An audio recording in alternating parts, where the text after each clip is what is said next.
오늘 우리 사순절 주간 가운데 이 네 주간을, 네 주일 설교를 오늘부터 이 회심 혹은 거듭남에 대해서 확인하는 그런 이 말씀을 준비하도록 하겠습니다. 오늘 말씀의 제목 여러분 보시는 것처럼 당신 정말로 거듭났습니까?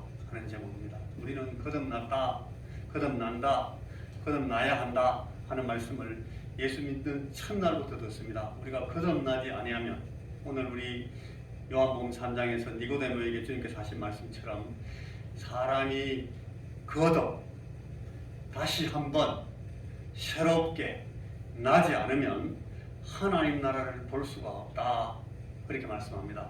그러니까 이 니고데모라는 율법사 바리새인이고 그 유대인들의 그 공회의 의원이었던 이 니고데모라는 선생이 그 말을 못 알아듣고 예수님께 물었습니다. 아니, 사람이 나이가 들었는데 어떻게 다시 어머니에게서 태어납니까? 우리가 어릴 때 조금 할 때 그때 한번 태어나고 나면 죽을 때까지 그냥 우리 한번 가는 거 아닙니까? 그렇게 말하니까 예수님께서 하신 말씀이 육으로 나는 것은 누구나 육으로 난다.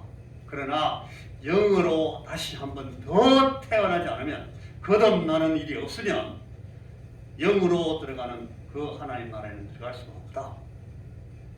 이 말을 갖다가 이상하게 생각하지 마라. 주님께서 그렇게 말씀하시면서 바람이 임으로 불기 때문에 바람이 지나가면 나뭇잎이 흔들리고 나무가 흔들려서 바람이 부는구나 알지만 바람이 어디서 와서 어디로 가는지 정확하게 알지 못하는 것처럼 사람이 거듭나는 것도 그렇다. 이 사람 거듭났구나 하는 것을 본인이나 옆에 있는 사람들이 대강 알 수는 있지만 정확하게 알 수는 없다. 그러나 거듭나는 일이 없으면 하나님 나라에 갈 수가 없다. 너무너무 중요한 말씀을 주님께서 이 말씀을 그렇게 해 주셨습니다. 사람이 거듭나지 아니하면 하나님 나라를 볼 수가 없다. 볼 수 없다는 말은 하나님 나라에 들어갈 수 없다는 말이에요. 우리 지금 이록 집사님이 이 말씀을 막 굉장히 탐구하시듯이 되게 따지시는데 저렇게 보셔야 됩니다. 이 말씀이 너무너무 중요합니다. 난 정말로 거듭났는가? 내가 거듭나지 않으면 어떻게 되는가? 오늘 이 말씀을 통해서 보지 않으면 많은 사람들이 나는 거듭났네요, 나는 하나님 나라에 갈 수 있네요, 나는 얼마든지 하나님 나라에 그렇게 생각하지만 사실을 잘 따져보면 거듭난 적이 없는 사람들이 많이 있습니다. 놀라운 일인데 이건 너무너무 위험한 일입니다. 그래서 내가 정말로 거듭났는가 하는 것을 또 한 번 확인해보고 또 한 번 확인해보고 다시 한 번 확인해볼 필요가 있다는 것입니다. 나는 정말로 거듭났습니까? 그런데 내가 이 정말로 거듭났는가 하는 말씀을 이 가장 중요하게 따져보기 위해서는 여러분, 내가 회개하고 죄 사함을 받았는가 하는 것을 확인하는 것이 제일 중요합니다. 왜냐하면 죄 사함 받고 회개해야만 거듭나니까. 오늘 우리 원성의 모든 성도들이 회개하고 죄 사함을 받아서 구원을 얻는 이 도리의 확신에 이르기 위해서 제가 이 주일부터 다시 한번 아주 기초적이지만 이것을 다시 한번 오늘부터 집중해서 이 말씀을 생각하면서 여러분 부활주의를 기다리고자 합니다. 여러분 이 말씀을 다시 들을 수 없다. 저런 말씀을 이제 다시는 안 다뤄. 내가 하나님 앞에 갈 때까지 저 말씀을 다룰 기회가 없을지도 모른다는 생각을 가지고 다시 한번 이 말씀에 집중해 주시기 바랍니다. 누가 이 목사가 설교한다 하는데 집중하지 말고 하나님의 말씀이 뭐라고 말하는지를 잘 보셔야 됩니다. 그래가지고 나는 정말로 회개한 사람 맞는가? 내가 이 회개의 열매를 맺고 사는 사람인가? 그래서 내가 거듭났다는 증거를 갖고 있는 사람인가? 나는 정말 하나님 앞에 천국을 볼 수 있는 사람이구나 하는 확신을 가지시라 이 말입니다. 이 말씀을 이런 확신을 갖는 것과 이런 확신을 갖지 않고 이 땅에서 예수를 믿고 사는 것은 너무너무 다릅니다. 많이 다릅니다. 오늘 여러분 방금 읽은 이 신명기 32장의 말씀은 모세가 가나안 땅에 들어가기 직전에 있는 모든 이스라엘 백성들을 전부 다 모아놓고 모압 광야에서 모아놓고 모든 하나님께서 출애굽 시작부터 지금까지 쭉 광야에 따라오면 40분 모든 말씀들을 전부 다 회상시켜주고 추억하면서 우리 하나님께 주신 말씀을 하나하나 다시 짚었습니다. 설교하면서. 그게 그 설교가 신명기인데 이 신명기를 마치면서 제일 끝부분에 이제 이 말씀을 하는 겁니다. 내가 오늘날 너희에게 정언한 이 모든 말을 너희의 마음에 둬라. 이거는 내가 그냥 괜히 그냥 말해보는 헛된 말이 아니다. 너희의 삶과 죽음, 너희 생명에 직결되는 말씀이다. 이거 너 조심해서 들어라. 모세가 이 이스라엘 백성들에게 그렇게 말했습니다. 여러분, 이 요한복음 3장에 나오는 거듭남에 대한 이 말씀은 정말 우리의 삶과 죽음에 대한 말씀이고 우리 생명에 직결된 말씀이니까 이 말씀을 그냥 대충 들어서는 안 됩니다. 이거 헛사가 아니에요. 여러분, 빌립보 감옥에 갔을 때 우리 지금 요새 새벽 기도 때 오늘 16장 그 빌립보 감옥 얘기를 우리가 오늘 조금 읽었는데, 여러분, 빌립보 감옥에서 막 지진이 나고 흔들리니까 감옥 문이 막 열려서 그 감옥 안에 있는 죄수들이 다 탈출할 수 있을 만큼, 타러 갈 수 있을 만큼 문이 다 열려버렸어요. 그러니까 이 감옥을 책임지고 열쇠 꾸러미를 들고 있던 그 간수가 얼마나 놀랍니까? 왜냐하면 한 사람이라도 같이 빠져나가면 그 빠져나간 사람, 타러 간 사람들의 죄를, 그 벌을 자기가 다 받아야 되거든요. 로마 법이 그래 돼 있어요. 감옥에 이 간수가 너무 놀래가지고 와! 아이고 안 되겠다. 난 차라리 내가 스스로 죽는 게 낫겠다. 그게 오히려 덜 괴롭겠다 싶어서 막 죽으려고 칼 잡고 자기가 막 자기 가슴에 칼을 찌르려고 한때 바울이 그 안에서 죽지마 그러면 안 된다고. 당신 스스로 해치지 말라. 우리가 여기 베렘이 있으니까 우리 도망 안 칠게. 같이 살아야지. 왜 죽으려고 그래. 죽지마 죽으면 안 돼. 바울이 막 그렇게 말려가지고 이 사람이 안 죽었어요. 어떻게 이 사람들이 문이 열렸는데 탈출을 안 할까? 탈옥을 안 할까? 그래가지고 그 사람들이 가만히 얘기 들어보니까 이 사람들이 정말 이분들은 죄지어서 끌려들어온 사람이 아니다는 걸 확인할 수 있어서 이 간수가 그렇게 묻습니다. 나중에 선생들아, 내가 어찌하여야 구원을 얻겠는가? 여러분, 바로 이런 상황이에요. 내가 어찌하여야 구원을 얻겠는가 하는 마음으로 물어야 한다는 거예요. 이 거듭남에 관한 도리는 어떻게 해야 내가 살 수 있어? 라고 묻는 마음으로 여러분 이 말씀을 들어야 된다는 거예요. 무서운 전염병이, 오늘날 그 코로나보다 훨씬 더 무서운 그런 병이 막 나라에 번졌다고 생각해 보세요. 그런데 그 전염병이 만연한 나라에 약을 탁 쓰면은 즉시로 그 모든 연병의 증상을 다 고치고 살릴 수 있는 그런 약이 있습니다. 이 약을 나눠주려고 막 하는데 아무리 나눠줘도 그 약을 사람들이 그 약을 쓰지 않는 거예요. 내 가족들인데 내 말을 안 믿어요. 그래가지고 막 죽어간다. 여러분, 이 마음이 어떻겠어요? 그 사람이. 여보, 제발 이 처방을 좀 따라봐. 이걸 좀 써. 이거 먹으면 산다지 않는가? 막 그렇게 말하지 않겠어요? 바로 오늘 이 모세가, 그리고 우리 주님께서 니고데모에게 하는 말씀의 그 어조가 바로 이런 말입니다. 이걸 듣지 않으면 너 죽는다. 거듭나지 않으면 하나님 나라에 들어갈 수가 없다. 하나님 나라를 볼 수가 없다. 자, 우리 같이 한번 읽어보겠습니다. 1번 시작. 당신이 거듭나지 않은 상태에 머물러 있는 한 결코 천국에 들어갈 수 없다는 사실을 명심하십시오. 야, 이거 예수 믿는 게 만만치 않구만. 거듭나지 않는 상태에 머물러 있는 한 결코 천국에 들어갈 수 없다는 사실을 명심하십시오. 교회만 들락날락 한다고 하나님 나라에 간다는 것이 아니라는 거예요. 거듭나야 돼요. 교회 안 와도 거듭나면 돼요. 굉장히 어렵겠지만 절에 다녀도 거듭나면 천국 가요. 절에 다니면서 천국 갈 사람이 있을까? 그거는 모르겠습니다. 거의 불가능하겠지만, 그런 일은 있을 수가 없겠지만, 우리가 거듭나는 것이 이만큼 중요하다는 거예요. 여러분, 우리 주님 그리스도 이외에 우리를 구원하실 분이 없다 하는 사실을 우리가 잘 고백합니다. 알고 있습니다. 천하 인간의 다른 이름을, 구원하실 다른 이름을 주신 적이 없다. 사도행전에서 그렇게 선포하지 않습니까? 그런데 그 우리를 구원하실 유일하신 그분이 무슨 말씀을 하시는가 하면 회개하지 않으면, 회개함으로 거듭나지 않으면 구원 없다. 그렇게 말씀합니다. 이게 너무너무 중요하단 말입니다. 이게 너무 절박한 말씀이라는 거예요. 이 말씀이 너무 중요합니다.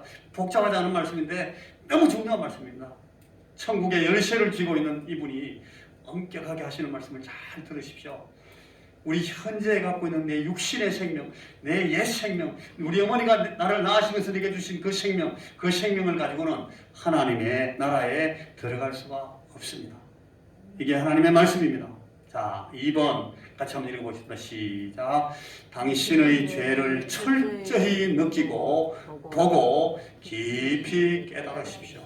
여러분, 우리 죄의 문제입니다. 이게 문제예요. 우리 죄의 문제. 저도 이 문제고 여러분 모두가 다 이 문제를 해결해야 됩니다. 이걸 해결해야만 거듭날 수가 있어요. 죄를 철저히 느끼고 내 죄성을 철저히 보고 깊이 깨달아야만 우리는 거듭나는 경험을 할 수가 있습니다. 이게 너무너무 중요합니다. 여러분, 우리 죄에 대해서 자꾸 외면하려고 하면 안 됩니다. 사람들은, 특별히 현대 사람들은 이 죄에 대해서 생각하기를 싫어합니다. 죄에 대해서 말하면 미워합니다. 죄를 지적하면 굉장히 싫어합니다. 옛날에는 그런 말씀을 잘 들었어요. 옛날에 막 어려움을 많이 당할 때는 너 잘못했지 그렇게 말해도 생각을 하고 잘 들었습니다. 근데 더 현대로 오면서 사람들의 삶이 풍요로워지고 편해지면 죄에 대해서 말하면 미워합니다. 그래서 그따위 소리 하지 말라고 막 욕합니다. 죄 얘기 안 하면 가! 교회에서도 그래서 죄 얘기 안 합니다. 옛날에 우리 어르신들은 다 기억하실 거예요.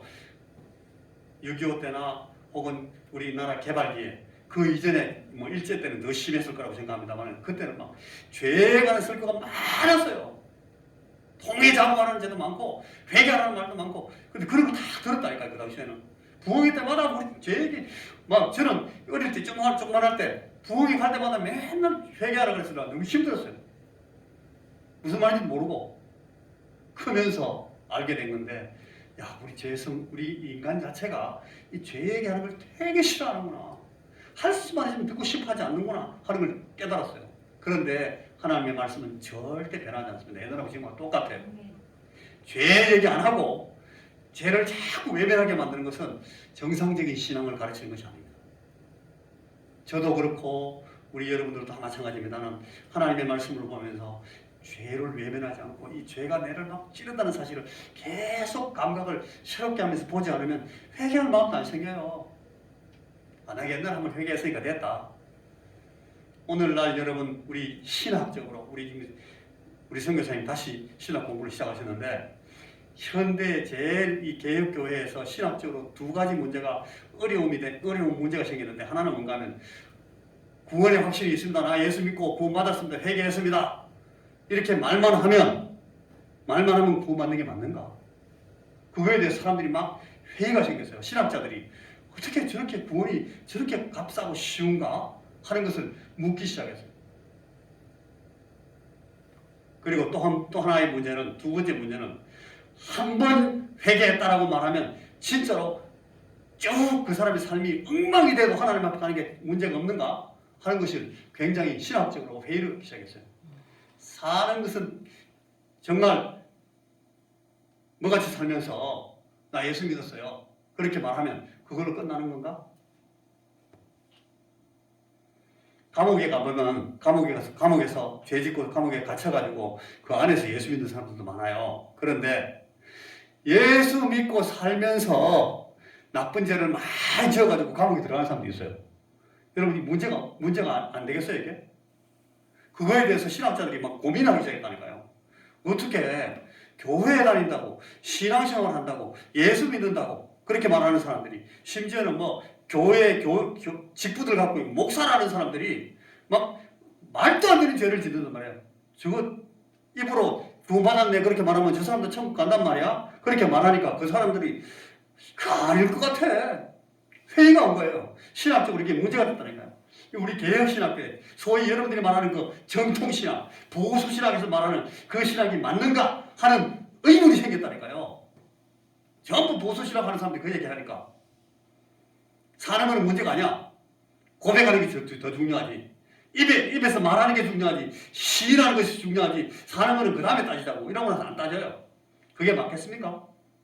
이런 문제에 대해서 계속 고민이 생겼다니까요. 20세기 말에 신학계에서 이걸 계속 문제 삼았어요. 선교에서도 문제 삼았어요. 문제가 뭔가 하면 죄를 자꾸 외면하기만 합니다. 죄가 문제가 안 되도록 아이고 죄 얘기 자꾸 하지 말라고. 그러나 그게 아닙니다. 여러분 오늘 말씀 보십시오. 우리의 죄를 외면하면 소망이 없어집니다. 사람은 죄침에 눌려서 막 죽을 지경이 되기 전에는 절대로 죄 문제를 다루려고 하지 않습니다. 할 수만 있으면 느긋하게 가고 싶어 합니다. 이게 우리 옛 생명의 본질입니다. 본성입니다. 그리고 우리가 죄의 가책 때문에 막 찔려서 우리 모골이 성연해지기 전까지는 결단코 선생들아 내가 어찌해야 구원을 받을 수 있겠는가 그렇게 묻지 않습니다. 아까 그 빌립보 감옥의 간수처럼 선생들아 내가 어떻게 해야 구원을 받겠는가 그렇게 묻지 않는다고요. 내가 죽을 고비에 들어가니까 그때서야 어떻게 하면 살 수 있을까 그렇게 묻는다니까요.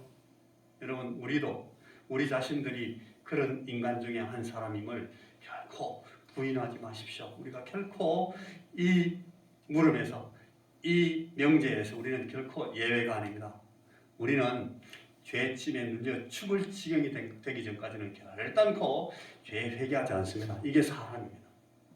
여러분 그러니까 우리의 온 양심을 다 기울여서 우리 죄를 찾아내야 됩니다. 내 죄를 찾아내야 됩니다.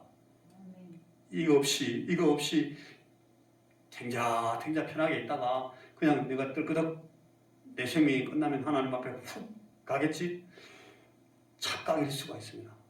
이게 착각일 수가 있어요. 만약 이게 착각이면 큰일 나는 거 아닙니까 여러분?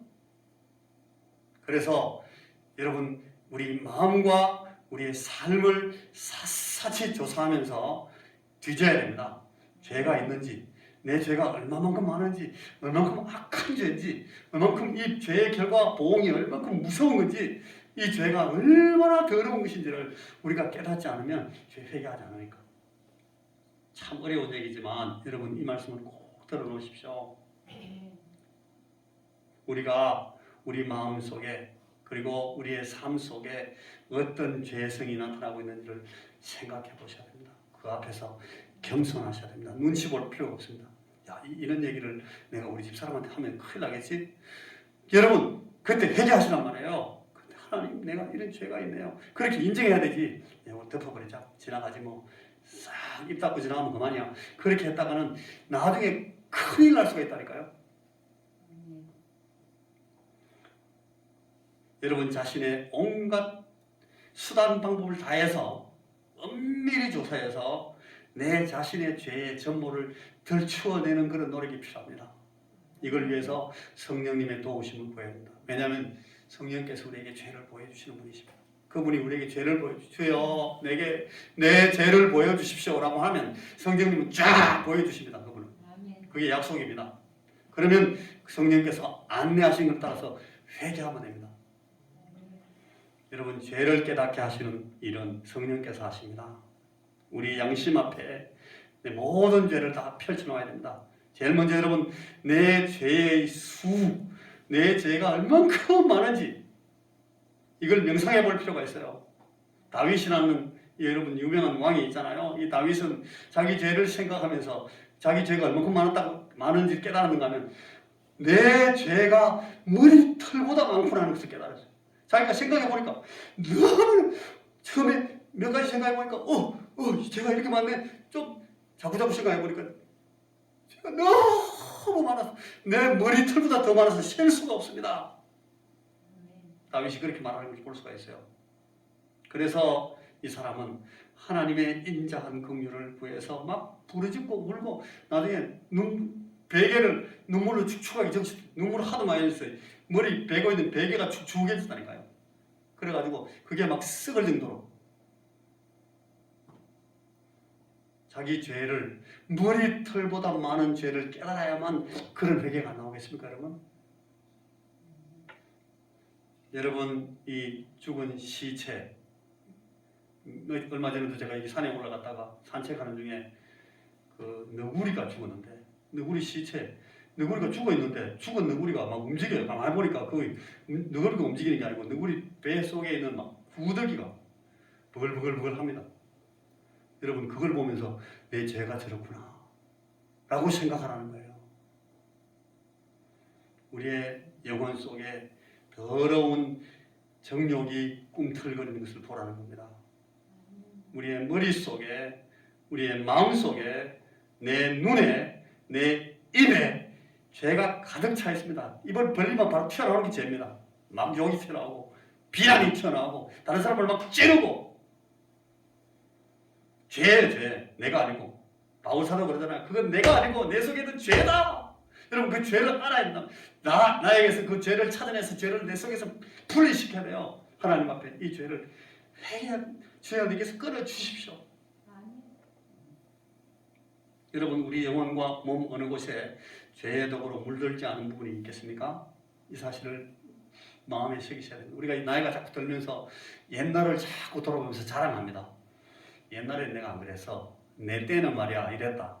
요새 그 어린 젊은 사람한테 하는 말이 라떼가 그랬다 이런 말 하는데 비웃는 말이에요. 비꼬는 말인데, 우리 때 어땠어? 내 옛날에 이랬다. 자꾸 우리는 옛날을 자꾸 추억하면서 자랑하고 싶어 합니다. 근데 그게 사실은 옛날은 다 죄악입니다. 죄. 우리가 우리 자신들을 돌아보면 우리가 제일 잘 알고 있어요. 딴 사람들은 말 들어볼 필요 없어요. 내 자신이 제일 잘 알아요. 우리 어느 때에, 여러분, 우리 어느 때에, 우리 어디에서 죄 없이 살았던 적이 있습니까? 죄 짓지 않고 살았던 적이 있습니까? 이거 여러분 마음속에 이 사실을 확실하게 꿰뚫어 보면서, 여러분, 우리 성품 속에 도사리고 있는 죄, 또 거기서 막 파생돼 나오고 있는 우리 삶 속에 나타나는 죄들, 이 죄목들을 살펴봐야 됩니다. 우리의 삶에서 너무 게으르고 등한하게 한 죄, 해서 안 될 짓을 한 죄, 생각과 말과 행동으로 저지른 죄들, 내 한창 때의 죄, 나이 들어서 지은 죄, 이 모든 죄들을 이 다윗이 살펴본 것처럼 내 죄가 머리털보다 더 많습니다 라고 막 고민하면서 외쳤던 것처럼, 우리가 그 죄를 그렇게 생각하지 않으면 여러분, 우리에게 회개가 안 나온다니까요. 죄의 악독함에 대해서 생각을 합니다. 선하고 의로운 하나님의 율법을 거스리고 긍휼과 또 그 하나님의 긍휼의 경고, 이런 것들을 받았음에도 불구하고 우리가 그걸 버티고 하나님 앞에 버티었던 모든 것들을 우리가 회개하지 않는 겁니다. 이것이 우리에게 죽음을 끌어들였습니다. 우리 인간들을 죄로 헐벗게 만들었습니다. 그래서 죄의 종이 되게 만들었습니다. 죄가 우리 안에 사는, 우리의 삶에 사는 역할들이 죄는 우리 올바른 지각에다가 동물적인 충동을 심어놓습니다. 우리의 정당한 판단력에다가 고집을 심어놓습니다. 우리 양심에다가 막 정욕을 심어놓습니다. 무엇보다도 우리가 하나님께 막 대립하도록, 죄의 말씀을 전할 때 거절하고 버티도록 만듭니다. 이게 죄가 죄인들을 만드는 방법입니다. 하나님을 미워하는 사람이 되게 합니다. 심지어는 하나님의 아들을 죽이고 찔러 죽이고 찢어 죽이고 조롱하고 때리고 얼굴에 침 뱉고 십자가에 매달고 세상 앞에 욕을 보이기까지 만들었다. 이게 여러분, 우리 죄가 하는 일입니다. 우리 인간들 속에서 죄가 하는 일입니다. 하나님을 미워하고 하나님의 아들을 미워한다니까요. 구원자를 미워한다니까요. 전도하는 사람을 냉소하고 비웃습니다. 이게 죄가 하는 일입니다. 선지자들을 죽였다 그래요. 주님께서 그 말씀하시잖아요. 순교자들을 불사르고 사도들을 도살하고 이 족장들을 죽이고 왕들을 죽이고 주권자들을 전멸시킨 피해 굶주린 사형 집행자의 얘기들, 이게 전부 역사에 나오는 죄의 역사입니다. 이 주동자가 죄입니다. 여러분 이걸 꼭 우리 속에서 찾아내야 돼요. 그 악독함을. 그리고 죄의 보응에 대해서 생각해야 됩니다. 죄의 삭은 여러분 멸망이고 죄의 삭은 사망입니다. 다른 이 흥정이 필요가 없어요. 죄는 그 죄의 값은 죽음입니다. 죄 때문에 다 죽습니다. 죄는 여러분 하나님의 저주를 우리 영혼을 위해 끌어내린다고 합니다.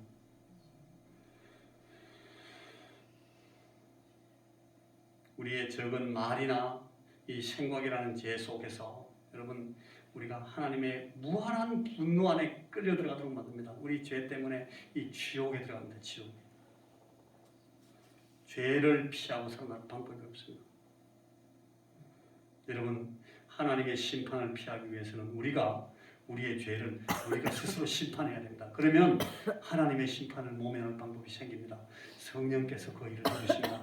우리 하나님, 내게 내 이 죄의 악독함을 알게 하셔서 내 의지를 회개하게 해주시옵소서. 우리가 그렇게 하면서 자꾸 회개해야 됩니다. 그리고 이 죄의 더러움을 계속 생각하십시오. 죄의 더러움을, 이 지옥처럼 어두운 죄를, 소름이 끼치는 죄의 그 악취 풍기는 모습을 자꾸 생각하면서 여러분 괴질과 같고 마치 막 나병과 같은 이런 무시무시한 죄가 내게 들어있구나. 내 죄가 내 몸에 막 그냥 덕지덕지 하는 것을 깨달아야만 이걸 회개하지 않겠어요?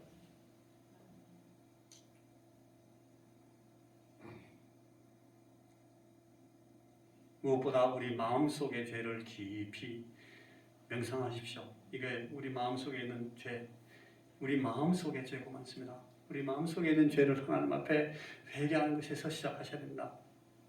이 다윗의 시편 51편 같은 다윗의 본을 여러분 꼭 기억하십시오. 내 타락과 부패가 얼마나 깊고 얼마나 치명적이고 얼마나 넓은지를 깊이 깨달아야 됩니다. 그리고 바울 사도처럼 오호라 나는 공고한 사람이로다. 누가 이 사망의 몸에서 나를 건져낼까? 그렇게 탄식하지 않으면 우리가 여러분 우리 마음속의 죄를 뽑아낼 수가 없다니까. 마음속의 죄를 깊이 회개하십시오. 그리고 또 하나 무엇보다 우리 습성이 되어 있는 죄, 습관이 되어 있고 습성이 되어 있는 죄를 뿌리 뽑아야 됩니다. 이걸 깊이 생각하셔야 됩니다.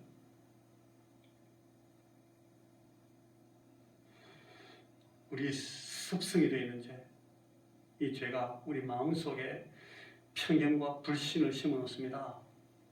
우리의 의지 속에 변덕을 심어놓습니다. 고집을 심어놓습니다. 우리의 감정 속에 아주 터무니없는 그런 냉담함을, 그런 아주 막 불필요한 격정을, 분노 조절 장애 이런 걸 막 심어놓습니다. 죄가. 그리고 우리의 양심 속에 아주 무감각함을 심어놓습니다. 죄를 보고도 깨닫지를 못합니다. 더러운 죄를 더럽다고 생각하지 않습니다. 무서운 죄를 무서워하지도 않습니다. 그리고 우리 기억 속에다가 막 건망증을 심어놓고 죄를 잊어버리게 만들어요. 생각나지 않게. 힘들어하게 만들어버립니다. 그래가지고 우리가 결국은 지옥으로 떨어지도록 만듭니다. 그것이 이 죄의 이 습성이 되어 있는 죄들의 결과입니다. 여러분, 우리 이 죄들의 흉악함을 몸서리치도록 미워하고 우리가 경계하면서 결심하고 죄와 싸워야 됩니다. 그러지 않고는 이 죄가 우리에게서 떨어져나가지 않습니다. 저도 그렇고 여러분 우리 다 마찬가지입니다. 여러분 이 죄와 싸우는 싸움이 없으면 우리가 하나님과 싸우게 됩니다. 여러분 하나님과 싸우게 됩니다. 주여 우리에게 내 죄를 보게 하옵소서. 내 죄를 보게 하옵소서. 자, 세 번째 한번 같이 읽어보겠습니다. 세 번째 빨간 글자 시작. 당신의 현재 불행과 아픔을 뼈에 사무치게 느끼도록 힘쓰십시오. 여러분 느부갓네살의 그 7배나 뜨겁게 했던 그 풀무불을 기억하십니까? 다니엘의 세 친구들을 불에 태우기 위해서 풀물을 막 뜨겁게 했는데 거기 사람을 집어넣어 버리면 어떻게 되겠어요? 거기 사람 떠졌죠. 여러분 제가 옛날에 아프리카에 있을 때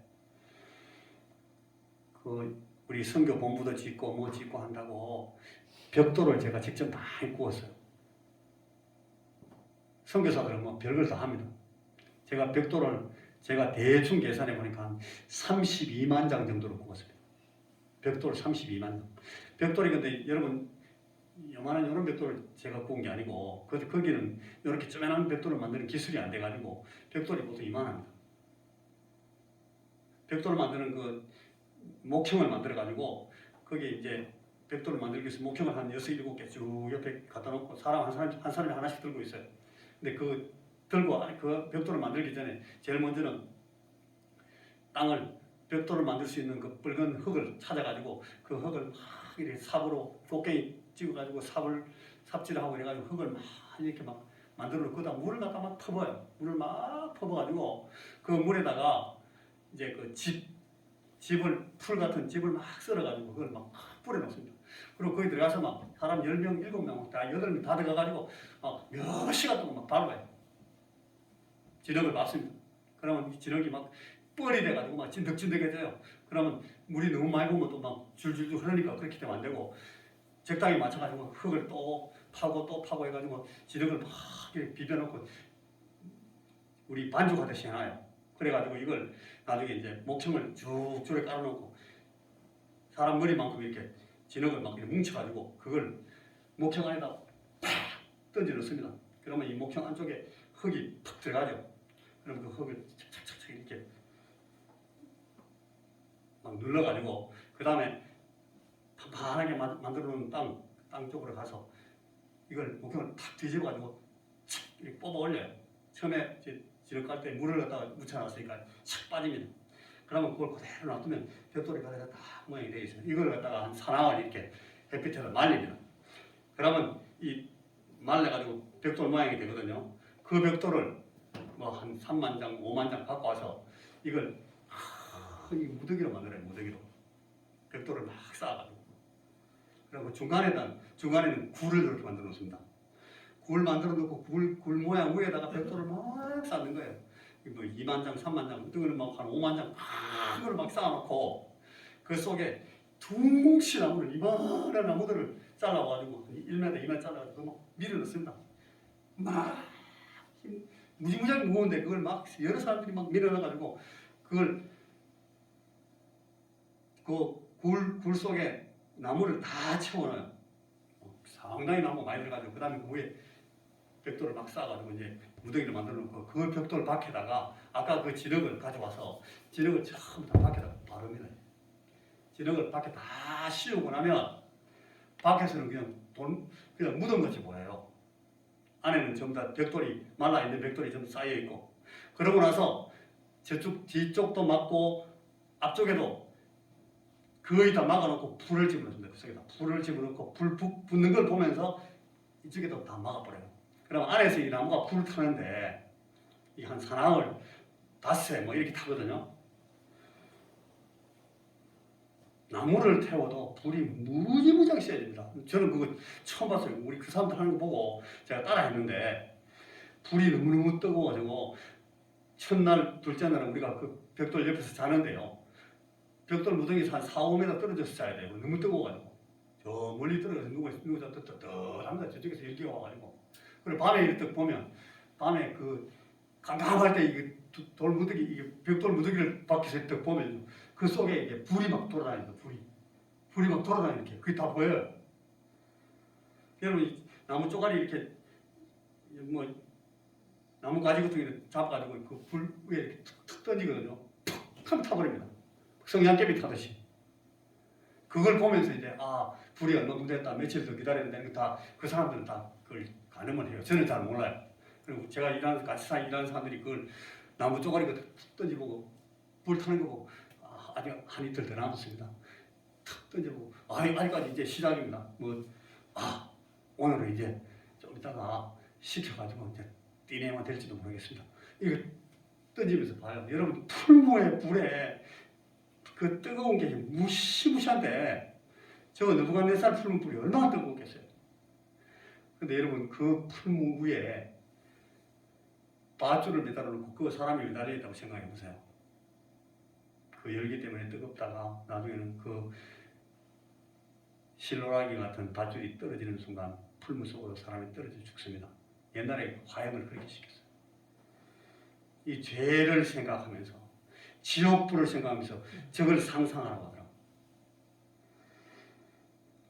무시무시한 형벌 위에 우리가 대롱대롱 매달려 있다는 생각을 해야 회개한다는 거예요. 느부갓네살의 그 맹렬하게 붙은 그 풀무불에 언제 끊어질지 모르는 실오라게 매달려 있는 그런 사람이 그게 내다라고 생각하면서 회개한다는 거예요.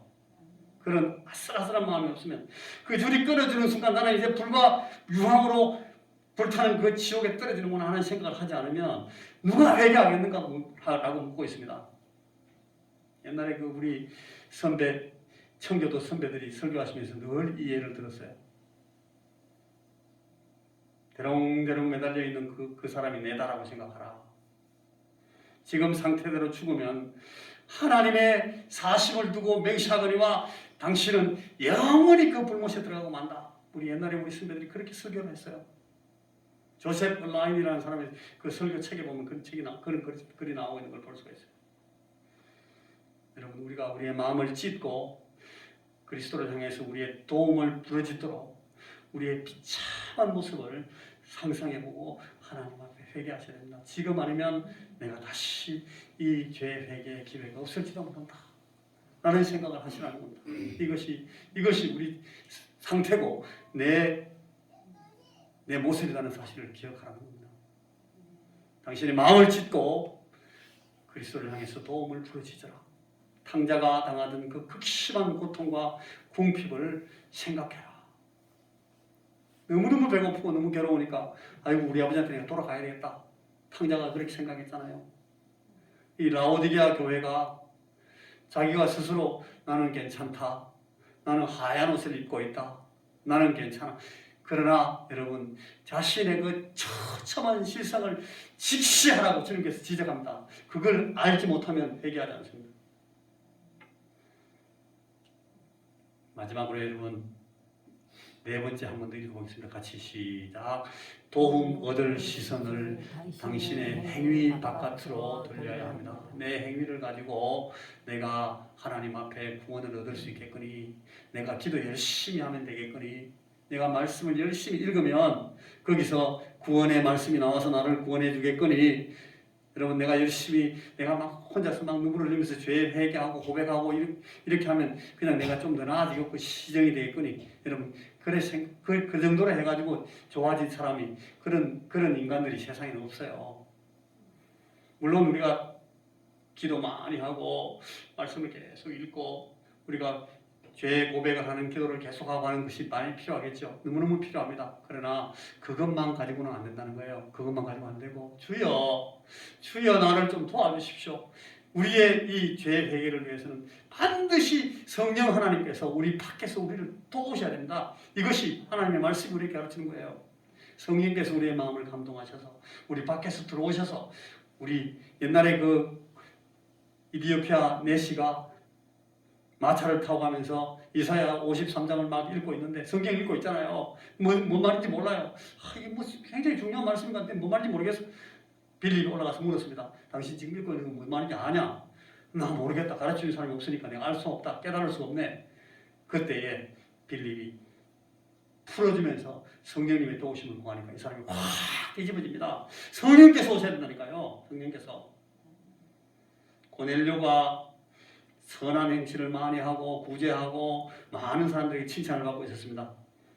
그런데 그가 도움 없이 이 구원적 신앙을 가질 수가 없었어요. 죄 회개할 수 있는 그런 거듭남의 경험을 할 수가 없었다니까요. 베드로가 찾아갔습니다. 베드로를 불러라 그래서 베드로가 찾아가서 그 사람들에게 주의 말씀을 선포하고 기도할 때 성령이 내려오셔가지고 이 사람들을 완전히 변화시키십니다. 성령께서 오시면 이 일이 일어납니다. 주여 나를 도와주옵소서. 성령께서 나를 도와주옵소서. 그래서 내 죄가 하나님 앞에서 용서함을 받고 새로워지는 그런 경험을 할 수 있도록 나를 도와주옵소서. 여러분, 우리가 그렇게 기도하는 겁니다. 우리 자신의 지혜와 내 자신의 의와 선과 이 선함의 능력에 매달리지 말라는 거예요. 이 승부의 전부를 그리스도께 맡겨야 됩니다. 그래야 삽니다. 내게 유익하고 내게 유리하게 작용할 것 같은 모든 것들을 전부 해로 여기면서 다 던져서 포기하고 하나님 나를 도와주십시오. 나는 죄인입니다. 나는 아무 소망이 없습니다. 내게는 절대로 선한 것과 귀한 것이 없습니다. 주여 나를 불쌍히 여겨주시고 내 죄를 사하여 주옵소서. 나를 이 죄의 악에서 건져 주옵소서. 성령께서 나를 불쌍히 여겨 주옵소서. 그렇게 기도할 때에만 살아날 기회가 생긴다는 것을 여러분 잊지 마십시오. 이것이 오늘 우리에게 주시는 하나님의 말씀입니다.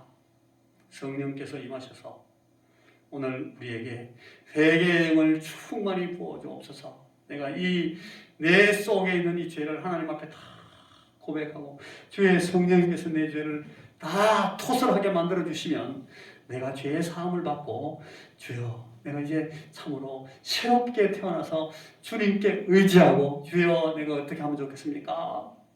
내가 어떻게 해야 구원받겠습니까? 라는 그런 외침, 그런 외마디를 하나님 앞에 할 수 있게 된다니까요. 그래야 그런 사람이 새 사람이 되고 그런 사람이 거듭남을 경험하고 하나님 나라의 백성이 된다 하는 사실을 오늘 우리가 이제 이 말씀부터 4주간 동안 계속 생각할 겁니다. 여러분, 죄의 회개를 위해서 하나님 앞에 주의 성령님의 도움을 구하면서 기도하십시오. 오늘 우리에게 회개의 영을 충만히 부어주옵소서. 그렇게 기도하는 것으로 우리 여러분 이 사순절, 이 부활절 전 모든 기간들을 하나님 앞에서 잘 챙겨야 되겠습니다. 하나님, 내 죄를 사하여 주옵소서. 우리 다 같이 기도하십시다.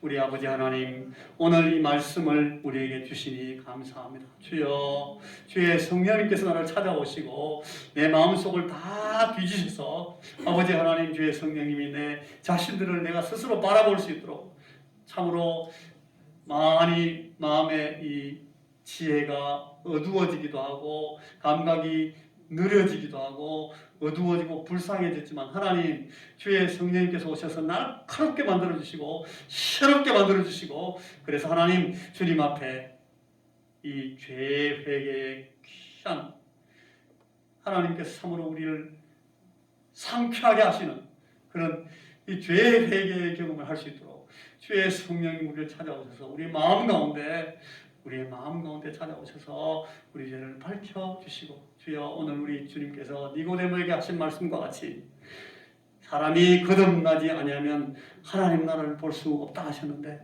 바람이 임의로 불기 때문에 어디서 와서 어디로 가는지 알 수 없지만 그 현상이 반드시 일어나는 것처럼 주여, 우리에게 이 죄 회개의 경험과 거듭남의 경험을 다 하나님 앞에 하고 이 거듭남의 확신 가운데서 주의 주시는 은혜를 더 입어가면서 구원을 입고 구원을 확신하고 하나님 앞에 기쁨으로 이 날을 살다가 주님 앞에 설 수 있는 우리 하나님의 백성들 다 되도록 주여 우리에게 은혜를 베풀어 주옵소서.